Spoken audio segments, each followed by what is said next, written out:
écoute, Géry. Qui sont ces peuples-là? Écoute, Géry, s'il te plaît. Quand on montre aux gens ses faiblesses, ceux qui nous manipulent, mais ils continueront à vous manipuler.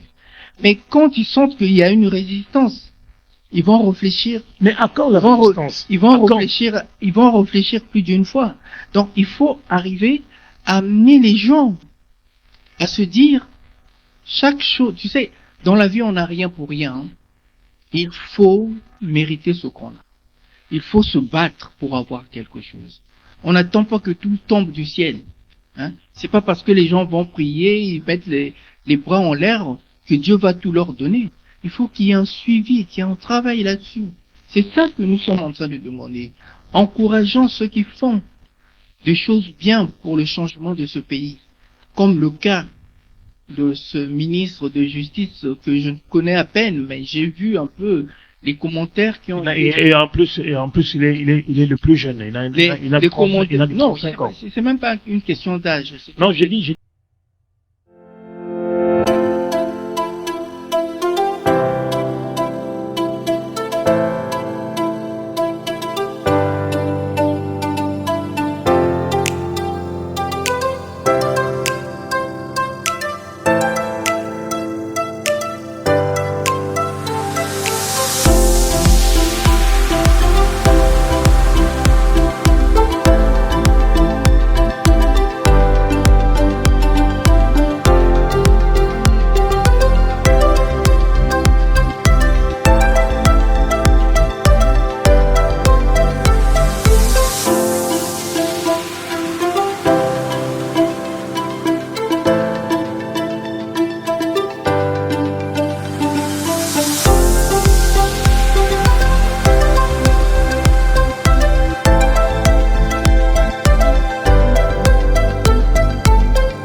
Mesdames, Messieurs, bonjour, bienvenue dans ces beaux cadres.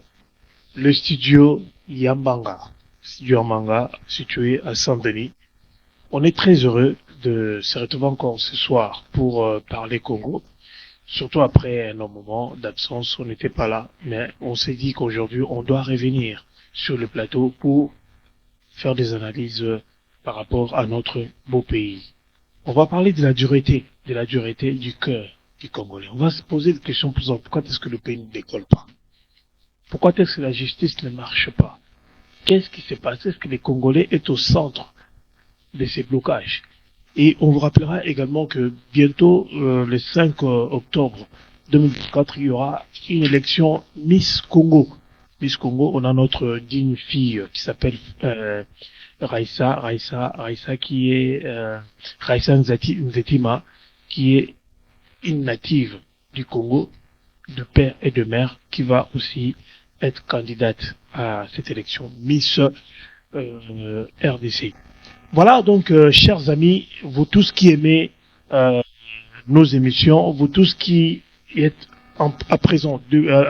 qui êtes présents en ce moment devant vos écrans, qui suivez notre émission dans ces cadres, comme je le dis, Studio Yambanga de Edino Images, Edino qui fait beaucoup pour notre communauté, qui fait beaucoup pour la diaspora congolaise. Donc on sait que beaucoup de gens défilent sur ce plateau. Aujourd'hui, on va mais on va parler du Congo avec l'analyste philosophe, l'analyste politique, Monsieur Christian Bipoudi, avec qui nous allons essayer de débattre par rapport à cette question qu'on s'est posée, de savoir est-ce que ce n'est pas la dureté de nos cœurs qui fait que notre Congo ne puisse pas évoluer. Bonjour Christian Bipoudi. Bonjour mon très cher Géry. Alors comment est-ce que vous allez? Ça fait très longtemps qu'on ne s'est pas retrouvé sur un plateau pour parler, et aujourd'hui on se retrouve là et je suis très heureux d'être avec vous là. Mais écoute Géry, je suis très content. C'est vrai que la dernière fois qu'on se croisait, cela remonte à une éternité, pour ne pas dire aux antipodes de l'histoire. Alors Christian, d'entrée de jeu, je ne veux pas mâcher les mots, hein, parce que ce soir nous devons parler, parce qu'il y a beaucoup de choses qui se passent chez nous, font que on ne peut plus rester muet. Il y a des gens qui sont en prison parce qu'ils ont parlé. Juste parce qu'ils ont dit ce qu'ils pensaient. Et ils sont aujourd'hui incarcérés dans des prisons. D'autres diront que c'est pour rien.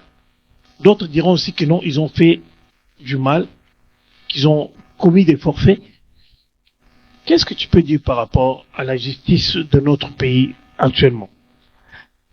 Mais tu sais, mon très cher Jerry, la justice n'est louable et valable que dans un état de droit. Il faut déjà commencer par se poser la question.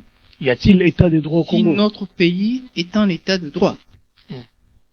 Alors, si tu réussis à répondre à cette question, c'est là que le débat peut commencer à l'entretien. Mais parce que tu as évoqué, il y a des gens qui se trouvent injustement en prison, et souvent ce sont des gens, soit des innocents. Parce qu'ils ont parlé. Oui, ils ont parlé, on dit il y a la libre expression dans un état de droit. Cette libre expression nous permet de faire évoluer nos mentalités. Mais quand cela devient quelque chose qui dérange les institutions en place, donc la liberté vient à court-circuiter cette approche de choses, c'est que là il y a quelque chose qui ne colle pas. Mais lorsqu'on parle de la directe plutôt du cœur, ne trouves-tu pas que les Congolais est aussi à la base du retard que sa nation a aujourd'hui? Parce que il y a que les Congolais qui tuent le progrès de sa propre nation. Oui, chérie, je suis tout à fait d'accord avec toi. Tu sais, deux fois on tue par ignorance. Comment? Or, explique-toi. Deux fois, les gens accompagnent la bêtise parce qu'ils pensent qu'ils vont en tirer quelque chose. Simplement parce que ils ont besoin de petites choses qu'on leur propose. Parce que aussi par ignorance, parce qu'ils n'ont pas la culture du travail. Par ignorance aussi parce que ils ne se retrouvent plus dans les valeurs. Donc les valeurs ont été, comment dirais-je, je sais pas. Détruits. Les valeurs ont été détruites par ceux qui étaient censés les défendre. Donc tu vois, il y a vraiment, moi je pense que ce que le Congolais me fait penser à ce citoyen qui a besoin qui a énormément besoin de connaissances, mais ne s'en tient qu'à ce qu'on lui dit, et sans qu'il se rende compte qu'il devient fanatique. Mais dis-moi un peu, mon cher Christian, Oui. à qui la faute si le pays n'évolue pas? Tu sais, il y a une chose que j'aimerais bien te dire, c'est que il y a une certaine paresse, une flemme de ne pas se lever pour se battre pour soi-même. Parce que je me suis toujours posé la question de savoir, est-ce que si moi-même je n'entretiens pas mon corps, qui l'entretiendra qui va l'entretenir pour moi? Qui va le faire? Parce que si aujourd'hui on a affaire à des gens qui attendent que le gouvernement fasse quelque chose pour qu'ils puissent sortir de la misère dans laquelle ils se trouvent, est-ce qu'il n'y a-t-il pas moyen de pouvoir travailler pendant que le gouvernement cherche des solutions pour que il y ait un bien-être, un semblant de bien-être, si on peut le dire? Mais tu sais, Jerry, la paresse est un conditionnement. Donc moi je dis toujours que ceux qui ont l'effectivité du pouvoir, quand je parle du pouvoir, c'est pas seulement le pouvoir politique, dans toutes les hauts fonctions qu'ils ont, que ce soit sur la télévision, la radio, dans la société, dans les entreprises. Justice et consorts. Exactement. Si ces gens-là ne servent pas de modèle, ne servent pas d'exemple, et encouragent la paresse, parce que souvent ils encouragent la paresse. Je veux venir, je sais que tu en viendras là. Par exemple, quand les gens détournent facilement l'argent qui sont alloués pour des pour servir le peuple. L'argent, par exemple, qu'on collecte, qui doit permettre à rémunérer ceux qui ont travaillé, et on prend cet argent-là, on file à l'étranger pour aller mener un train de vie autre. Tu vois, donc c'est l'amour aussi, parce que des fois on se plaint de choses qu'on aurait pu su tirer profit si les responsables étaient des gens sérieux qui avaient au centre de leur intérêt l'intérêt général. Mais écoute, Christian, je vais te dire une chose. Moi, je suis parti de mon pays il y a très longtemps. Toi, tu es également parti. Je sais que tu as fait partie de ces personnes qui ont quand même bénéficié d'une certaine éducation. Hein. Tu as bénéficié d'une éducation, comment on peut dire, assez correcte, parce que tu as vécu dans une famille où il y avait ton père qui avait fait que tu puisses avoir quand même une certaine vie, hein, qui n'est pas comparable à celle d'un autre de Congolais. Alors, Mon père et mon oncle. ton père et ton oncle, voilà. Mais tu as bénéficié d'une très bonne éducation, n'est-ce pas? Mais on a aussi remarqué qu'au Congo, il y a eu deux familles où il y avait le père qui était riche, mais dont les enfants, certains enfants sont devenus des délinquants aujourd'hui. Exactement. Et ils sont morts, ils sont partis sans rien faire. Dites-moi un peu, est-ce que c'est la faute de ceux qui dirigent ou c'est aussi la faute de celui qui est dirigé? Non, c'est aussi la faute de celui qui est dirigé, parce que cela prouve une chose. Hein. Vous savez, tu sais, pardon, je dirais, on ne doit pas faire les choses en fonction des autres. C'est déjà passé à acté. Comme tout à l'heure, avant que l'émission ne commence, nous bavardions ensemble, Ouais. où tu avais parlé, tu sais, on ne peut pas aimer l'autre si on ne s'aime pas soi-même. Oui. Et cette chose-là, cette notion-là, elle est importante. Ouais. Parce que c'est facile d'accuser son environnement. Mm. C'est facile d'accuser les parents. Mais non, nous vivons dans une société. On sait faire la part des choses entre le bien et le mal. On voit l'évolution. Tout à l'heure, tu disais, est-ce que les gens qui sont au pays, quand ils sont dans des difficultés, ils attendent toujours les parents qui sont à l'extérieur pour qu'ils leur envoient quelque chose pour manger dans leur quotidien? Mais non. Donc, il faut que nous puissions mettre en exergue cette culture d'entreprendre. Cette culture d'entreprendre qui fait de nous des hommes que l'on est ou des hommes que l'on devient. Mais pourquoi se fait-il que quelqu'un qui vit dans la précarité, Oui. qui sait que il ne mangera pas le soir, par exemple, il commence sa journée, mais il vit comme si de rien n'était. Hein? Il préfère parler politique, il préfère accuser les gens. Or, lui-même aussi peut faire en sorte qu'il puisse vivre, n'est-ce pas? Oui. Nous, on a réussi quand même à quitter ces endroits-là, parce que comment est-ce qu'on a fait pour se battre, pour aujourd'hui vivre à l'extérieur et parler de ceci? Parce que bon, peut-être que les gens comprennent très mal certaines façons de réfléchir, de réfléchir. On ne dit pas que le gouvernement fait bien son travail, parce qu'actuellement, si on regarde comment est-ce que le pays va, on peut se dire que tout est par terre. Il n'y a rien qui marche. Même même Monsieur Tshisekedi, le père, doit se retourner dans sa tombe en ce moment, parce que ces concepts-là, cette idée-là du peuple d'abord n'a pas été réalisée, n'est-ce pas? Mais est-ce que le Congolais doit-il rester dans cet esprit de on vole au gouvernement, que ça ne marche pas, alors il se donne une raison de demeurer pauvre ou de vivre dans la précarité totale? Thierry, je veux te dire une chose. Cela relève de l'inconscience pure. Il est vraiment dans l'inconscience pure. Je suis en train de voir, il y a une chanson que, hein, c'est parce que, au fait, ce que tu dis, me fait penser à cette chanson que j'avais écrite où je dis, bato mosusu babuta makaka, po batikala ba pauvre. Atako bakomi na mbongo, vie na bango il faut changer. Donc c'est aussi un concept. Or, nous, au pays, tu l'as si bien dit, que rien ne va. Ça, c'est un constat qui a été fait. Donc, 2 fois, il faut dire aux gens ce qu'ils refusent de voir. Alors, ils sont bien conscients de ce qu'ils voient. Le fanatisme devrait être banni chez le Congolais. Fanatisme aveugle.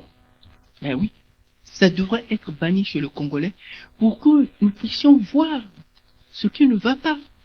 Au Congo, tout est par terre. Non, mais Christian, Oui. mon cher ami, tout ne va pas, on ne refuse pas. Moi, je prends un petit exemple actuel. On va dire que non, on parle de choses passées. J'ai eu à faire une observation. Oui. À une époque, il y avait un certain Bokechu Ayambo. Mhm. Il est venu d'une province de l'Équateur. Il est arrivé au Congo, il a trouvé qu'il y avait des jeunes au Congo qui étaient distraits. Bokechu est arrivé, il a fait sa musique. Il a été soutenu par des gens comme Jean-Luc Chumbalanga, beaucoup de personnes, et il est devenu ce qu'il est aujourd'hui. Mais actuellement, où nous parlons, il y a un jeune, moi je le regarde, je suis, comment je peux dire, je suis étonné de voir que ces jeunes-là, il vient aussi, il vient du village. Il s'appelle Petit Fali. Bon, les gens insultent parfois, les gens disent ce qu'ils veulent dire, mais je trouve que certain courage, il prend entre ses deux mains un courage que d'autres n'ont pas. Et il engage aujourd'hui, il recrute des gens. Il recrute des jeunes Congolais valides qui viennent chanter chez lui. Mais lui, il vient de l'Équateur. Il vient de l'Équateur, mais il a déjà fait, je pense, 2 ou 3 tours. Aller et retour entre l'Europe et le Congo. Mais comment se fait-il que lui, il vient d'une banlieue, il n'a pas regardé les gouvernements. Mais il s'est dit que non, il faut que je travaille. Malgré que je ne connais rien, mais je me bats pour cela. Rappelle-toi que les jeunes de Wenge Musica, par exemple, ils ont commencé, ils avaient 20 ans. Ils avaient 20 ans. Ces jeunes-là. Ils ont commencé à faire des voyages, à venir à l'étranger, et ils ont acheté des voitures. Par exemple, que certaines personnes qui ont vécu, parce que, écoutez, moi je ne sais pas, il y a des gens qui sont dans, comment je peux dire, dans cette pauvreté ou précarité, dans un problème perpétuel. On avait Mobutu qui est au pouvoir, il était pauvre. Kabila le père est arrivé au pouvoir, ils sont restés pauvres. Le fils a remplacé, ils sont toujours en train de revendiquer leur pauvreté. Et aujourd'hui, nous avons Tshisekedi qui est au pouvoir. Ces gens-là seraient toujours pauvres. Dis-moi, c'est pas une question de toi, mon frère.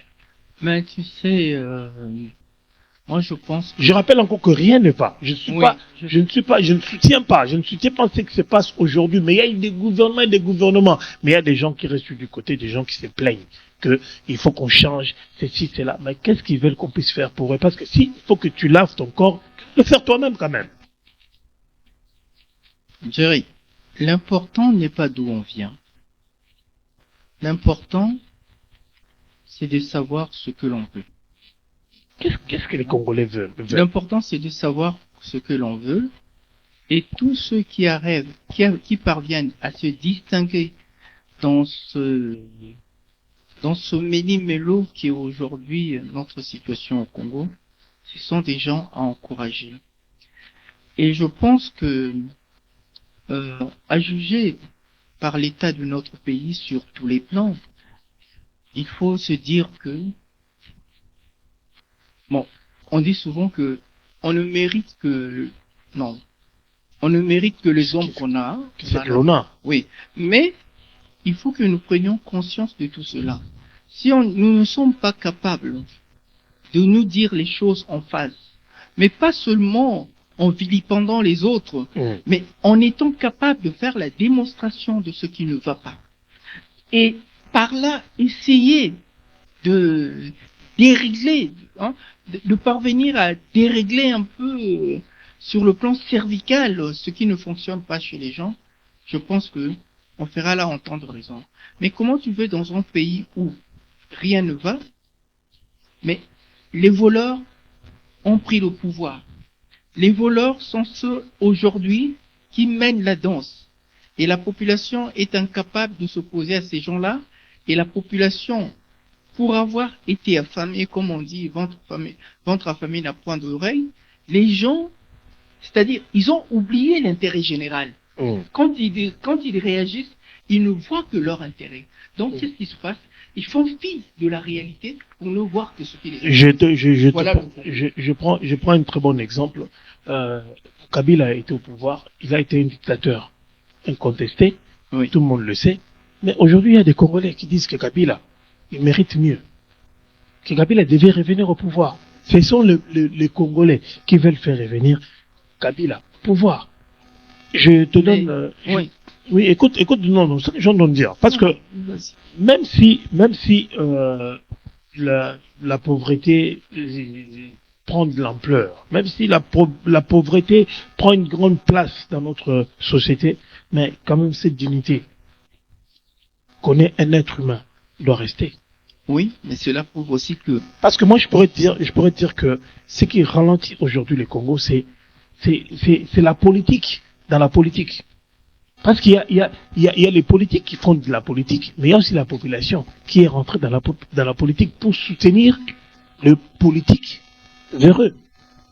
Et ce qui ralentit. Je vais te laisser la parole. D'accord. Je voudrais bien parler de la justice au Congo. Dites-moi un peu.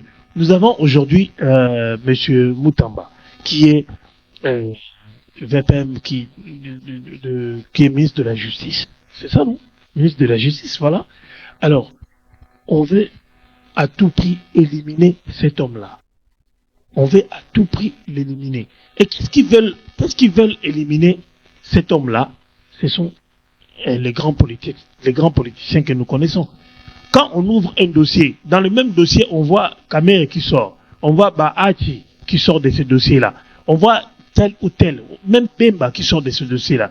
Qu'est-ce qu'on peut on peut traiter ce genre de dossier? Parce qu'aujourd'hui, nous avons affaire aux procureurs de la République qui sont impliqués dans des histoires incroyables. Et lorsqu'on essaie d'y toucher, on parle de là, on s'est ingéré dans ceci, on veut empoisonner ces ministres-là. Et ce sont les Congolais. Hein, cette dureté-là, pourquoi il y a cette dureté des cœurs qui fait que le Congo ne puisse pas aller de l'avant, que le Congo ne puisse pas évoluer. Hein?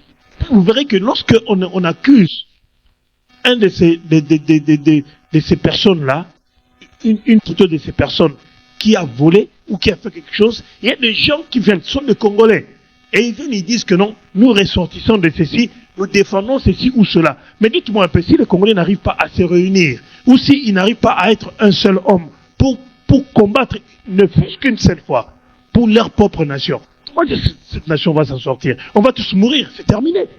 Le pays est perdu. Jerry, la pauvreté à l'heure actuelle au Congo, elle est plus intellectuelle que tout le reste. Explique-toi, mon frère. Non, mais c'est ce que je suis en train de faire.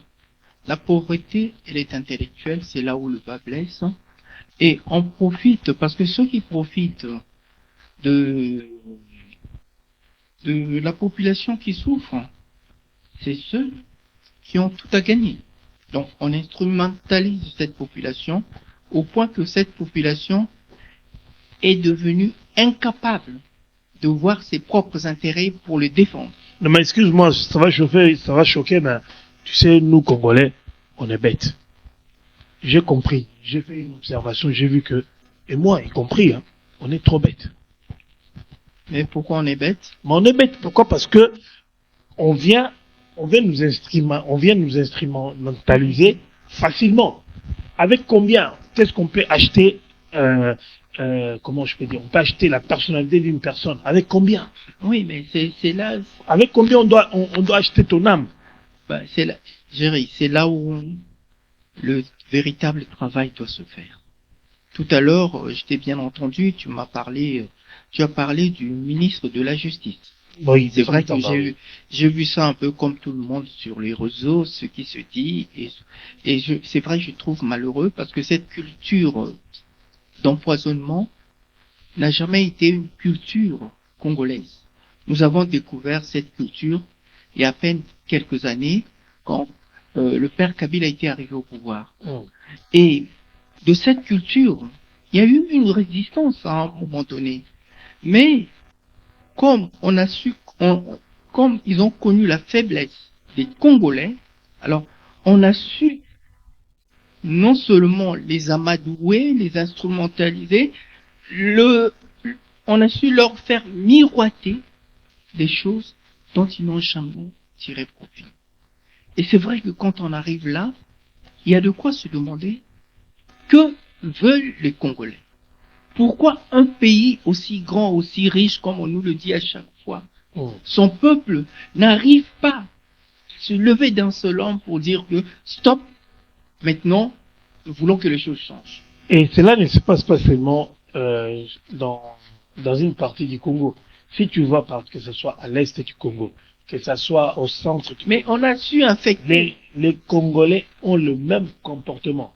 Tu vois, quand tu vas à l'est du Congo, tu vas voir que non, il y a des carrés miniers, et tu verras que c'est un groupe de Congolais qui fait en sorte que les autres soient assujettis. Mais et moi, je me pose la question de savoir, mais maintenant qui détruit les Congos, qui détruit les Congos? Le gouvernement qui détruit les Congos, ou c'est les Congolais qui est en train de se détruire lui-même, ou c'est le Congo qui est en train de se punir lui-même. Gérer, s'il te plaît. Tu sais, ce qui fait d'autant plus mal au Congo, c'est de voir que il y a des familles qui se sont enracinées dans le pouvoir au Congo. Et ces familles-là posent problème aujourd'hui. Pourquoi? Parce qu'ils passent tout leur temps à vouloir défendre leurs intérêts. Donc, quelque part pour eux, le Congo est devenu comme, certains parties du Congo, le Congo est devenu comme une propriété à eux. Alors, quand une certaine famille s'accapare de l'intérêt général du Congo, c'est normal que qu'on arrive à ce stade-là. Donc, et ce dont on parle là, quand tu vas dans les institutions, à l'Assemblée nationale ou au Sénat, tu verras, ce sont les mêmes. Ces caciques-là. Ils sont toujours accusés dans tout ce qui se passe sur l'étendue du territoire congolais. Et pourquoi ces gens-là, on n'arrive pas à les déboulonner pour ne plus rester dans cette situation qui nous complique tant la vie? Justement, c'est pour ça qu'on se pose cette question de savoir où est la place du peuple congolais. Où est ma place? Où est ta place? Parce que nous n'avons pas le pouvoir. Alors qu'on n'a pas le pouvoir, donc on doit accepter tout. On doit tout accepter.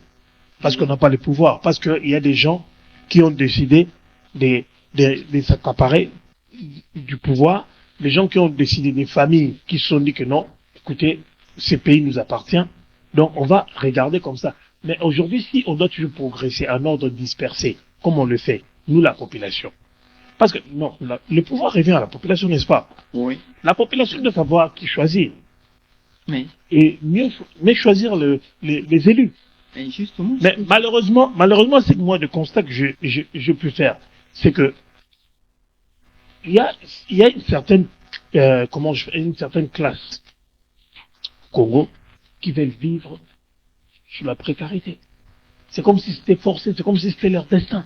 Enfin, si nous essayons de parcourir la terre, on verra que même aux États-Unis d'Amérique, il y a des gens qui vivent dans une précarité incroyable. Oui, mais et ils l'ont choisi. Ce n'est plus une question de reconstruire la nation. Aujourd'hui, on peut construire le Congo. Je te pose la question.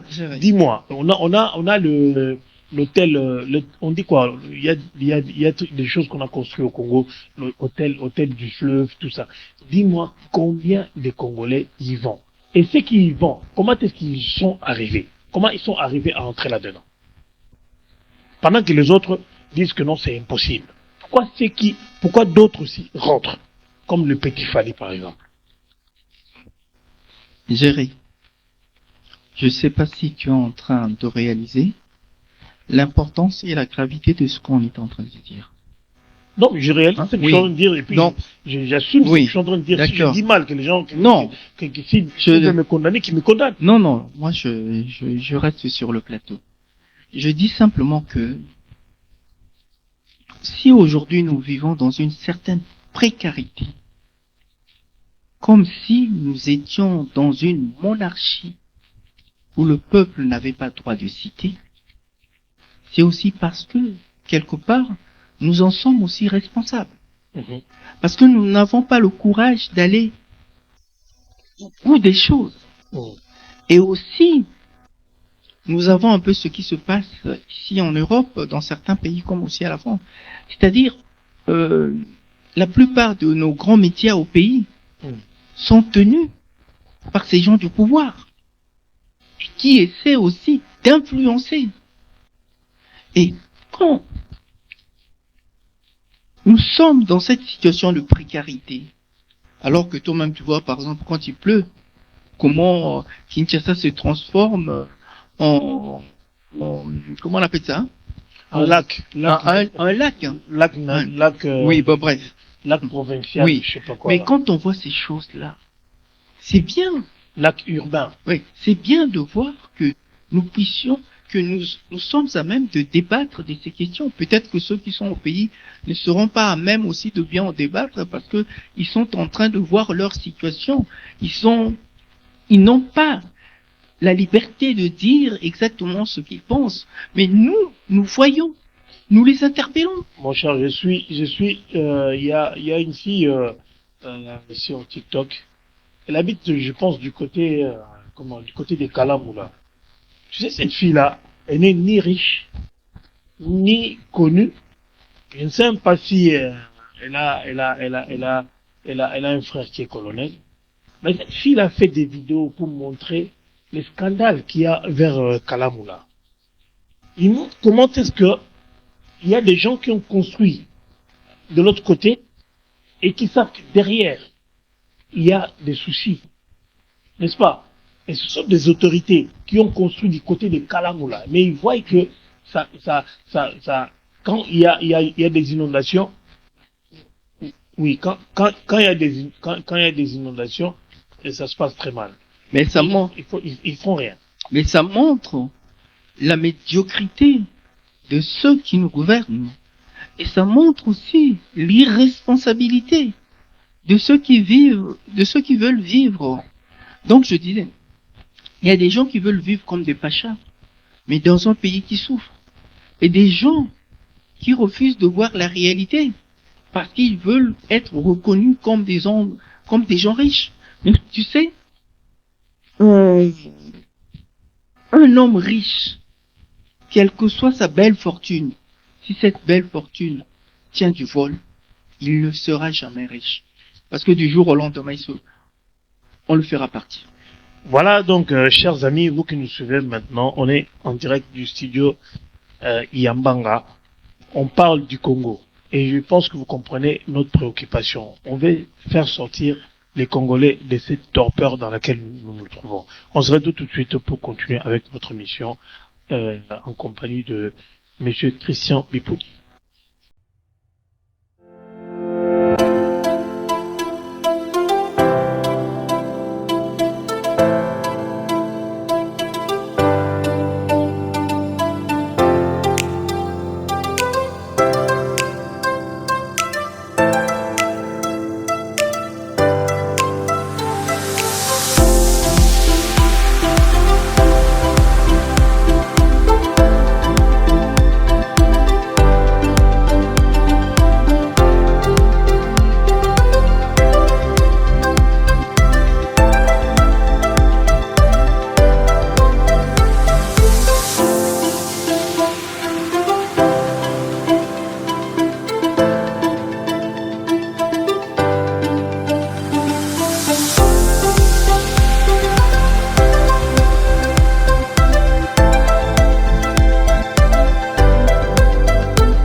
Voilà, chers amis, chers Congolais, chers frères. Là, nous sommes en train de parler entre frères.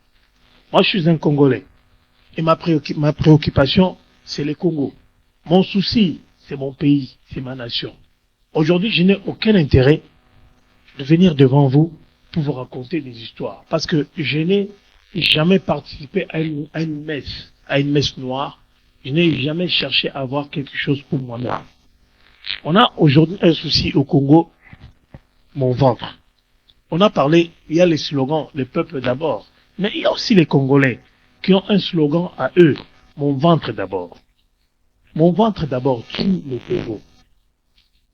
À cause de ce qu'on a appelé à une époque Madé Sobana.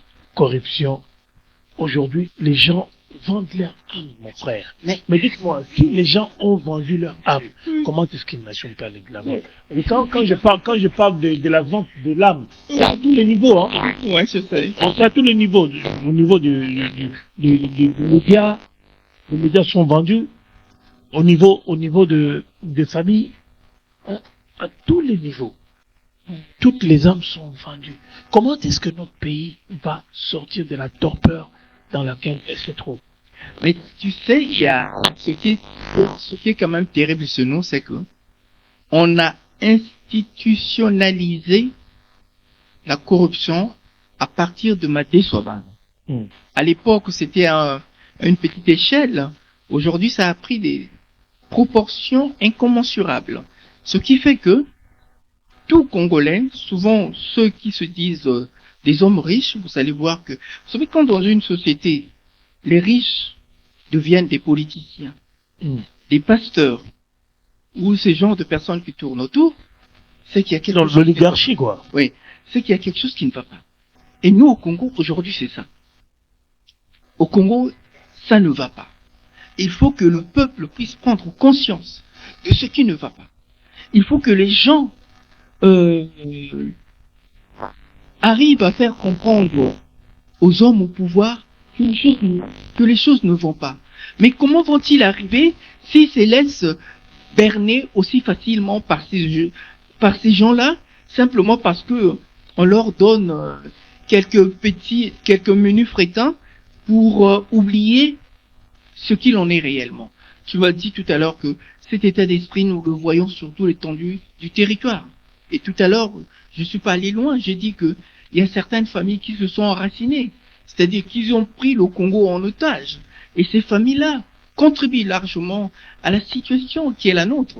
Et à ce moment-là, moi, c'est pour ça que je disais aussi que nous devons toujours voir ce qui se passe ailleurs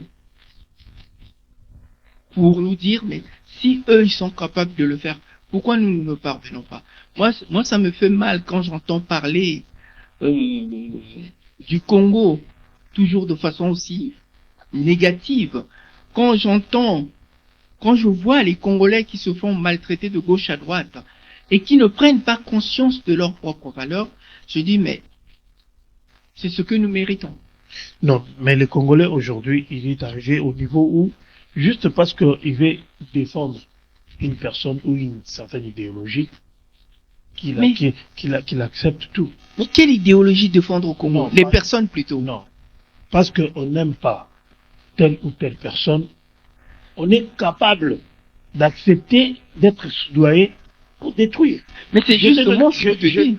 Je t'ai donné l'exemple du bureau du ministre de la Justice qui a été piégé. Si, je sais. On a tout piégé. Et la personne on lui a payé combien? Aujourd'hui, nous avons un conflit au sein de l'UDPS, par exemple. Kabouya, tout ça, tous ces mondes-là. Tous ces mondes qui avaient promis aux gens qu'il y aurait une certaine façon de gouverner, que nous, pouvoir, on verra pas ceci ou cela. Mais on les voit aujourd'hui, ces gens-là s'enrichissent, ils s'en mettent plein les poches. Mais il y a des Congolais qui sont dans la pauvreté, mais ils sont en train d'acclamer.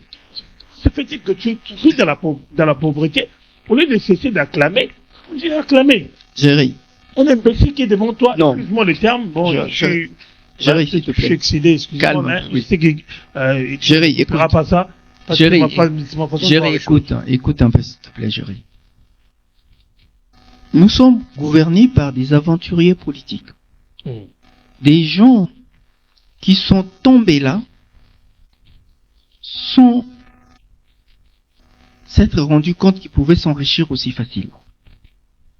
Donc, aujourd'hui, notre... Excuse-moi, je te coupe pas la parole. Donc, quand tu parles des aventuriers politiques, donc, on voit de l'époque de Mobutu jusqu'à ce moment.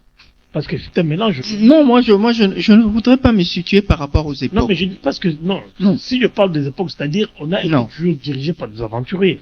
jusqu'aujourd'hui, parce que c'est le même tête qu'on retrouve. Oui, mais tu as parlé des familles qui sont accaparées du pouvoir. Oui, mais écoute un peu. Nous retrouvons aujourd'hui les Marathis, on retrouve tous ces mondes-là. Écoute-moi d'abord, moi, je me situe dans le contexte actuel. Si cela peut remonter au temps, je suis d'accord, je dis, nous sommes gouvernés par des aventuriers politiques. Non, je ne précise. Là, actuellement, nous sommes gouvernés par des aventuriers politiques. On peut remonter par la suite le temps, mais c'est juste pour dire quoi? Pour dire que c'est au peuple de faire cet effort. Oui. C'est au peuple. Et ce qui me fait encore d'autant plus mal, c'est de voir que nous avons une multitude d'églises, alors que ces gens-là auraient pu conscientiser le peuple. C'est-à-dire lui faire voir ses droits. Or, apparemment, cette multitude d'églises n'ont jamais contribué. Non, mais ils sont venus pour extorquer. Des fonds. N'ont jamais contribué à réveiller le peuple. Et c'est là aussi que ça fait mal. Parce que ces gens-là, ils s'enrichissent sur des pauvres, ils prennent ces pauvres-là en otage, aux dépens de qui? Aux dépens des politiciens. Donc ça devient comme un cercle, un circuit fermé, où tout se passe entre eux, et le peuple ne cesse que de pleurer, et ce peuple est aussi manipulé. Un peuple qui ne dit plus rien, il est prêt pour être esclave. Et je reviens sur le problème important qu'on avait évoqué sur le ministre de la Justice, parce que on s'y attendait un peu. On avait déjà débrouillé les gens qui étaient dérangés par son travail, alors que le travail qu'il fait, c'est un travail noble qui rend service. Je dis qu'il s'attaque aux magistrats. Le travail rend service autant aux hommes honnêtes, autant à la population. Alors quand on arrive là, à empoisonner un ministre qui fait bien son travail, ça veut dire quoi? Ça veut dire que cette classe politique n'est pas une classe politique qu'on nous mérite. Cette classe politique, c'est celle qui nous cause autant d'ennuis. Donc les gens qui sont là ne méritent pas, ils ne sont pas à leur place. Et comment faire pour déroger ce mécanisme pour qu'il vienne, pour qu'au pouvoir viennent des gens qui le méritent? Voilà, chers amis téléspectateurs, on a essayé de faire une analyse, de parler, d'échanger avec Christian par rapport au problème qu'il y a au Congo. C'est pas seulement les politiciens qui doivent nous diriger, mais nous peuple, nous devons aussi nous lever pour faire comprendre. Oui, je sais que il y a le peuple qui s'est levé pour marcher contre ce qui se passe au niveau du ministère de la Justice, des attaques que le ministre est en train de subir. Il y a une partie du peuple congolais qui s'est levé pour marcher. Mais malheureusement, lorsqu'on se lève pour faire quelque chose de bien, il y a une autre partie du peuple congolais qui a comment je peux dire, cet esprit de mon ventre d'abord. Ce sont les inconscients. Oui, les inconscients. Ce sont les inconscients qui ralentissent notre pays, les inconscients. Alors nous devons nous battre. C'est pour ça que nous sommes en train de faire ces genres d'émissions. On ne refuse pas. Moi, je vous dis, je suis sûr et certain que rien ne marche dans ce pays-là. Que rien ne marche. Il faut poser la question pourquoi rien ne marche. Oui, c'est ça. C'est pour cela on s'est posé la question de savoir pourquoi rien ne marche et on essaie de chercher des solutions. Oui. Nous, le peuple, qu'est-ce que nous faisons? Parce que si nous voulons être libres, nous devons mériter cette liberté. Oui. D'abord, en commençant par devenir un peuple intègre. Il faut qu'il y ait une intégrité. Accepte de ne pas manger aujourd'hui. C'est un sacrifice que tu fais pour demain. N'est-ce pas? Donc, si tu acceptes d'être incorruptible, tu le fais pour les futurs. Je prends un exemple. Maître Gims, qui est un de nos artistes congolais. Il a été invité par un richissime dont je tais les noms, parce que sur YouTube, parfois ça passe pas. Mais il a refusé. Il a refusé parce qu'il savait qu'il s'agissait de ses frères qui allaient mourir Il a refusé l'argent, mon frère. C'est ça, ce qu'on appelle le vrai patriotisme. Mais combien on va continuer à accepter de l'argent pour soutenir ceux qui font le mal? Mais oui, mais tu sais que quand vous montrez votre On faiblesse... soutient Kabila au Congo, mon frère. On les soutient, on l'acclame. Écoute, Jerry. Qui sont ces peuples-là? Écoute, Jerry, s'il te plaît. Quand on montre aux gens ses faiblesses, ceux qui nous manipulent, ils continueront à vous manipuler. Mais quand ils sentent qu'il y a une résistance, ils vont réfléchir. Mais à quand la Ils vont résistance? ils vont réfléchir plus d'une fois. Donc, il faut arriver à amener les gens à se dire, chaque chose, tu sais, dans la vie, on n'a rien pour rien. Hein. Il faut mériter ce qu'on a. Il faut se battre pour avoir quelque chose. On n'attend pas que tout tombe du ciel. Hein. C'est pas parce que les gens vont prier, ils mettent les bras en l'air, que Dieu va tout leur donner.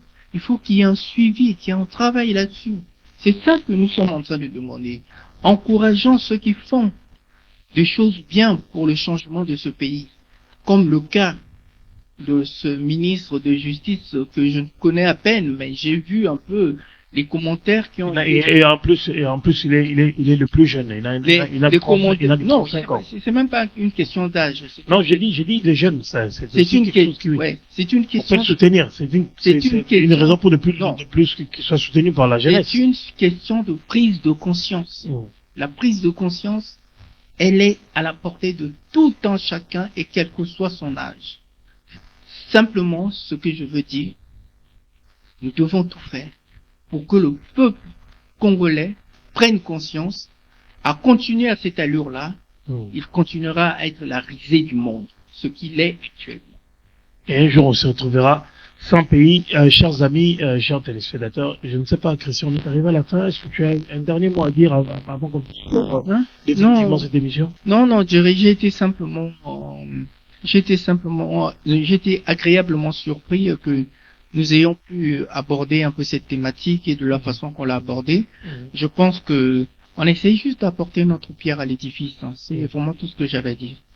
Voilà, donc les amis, vous qui avez suivi cette émission sur le plateau du studio Yabangaï, on a été réalisé par Edino Image, qui a fait que vous puissiez avoir cette émission.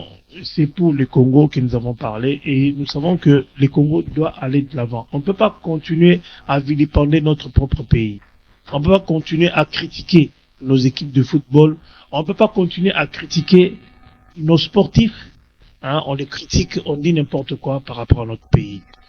S'il y a des choses que nous devons faire ou refaire, c'est nous-mêmes les Congolais.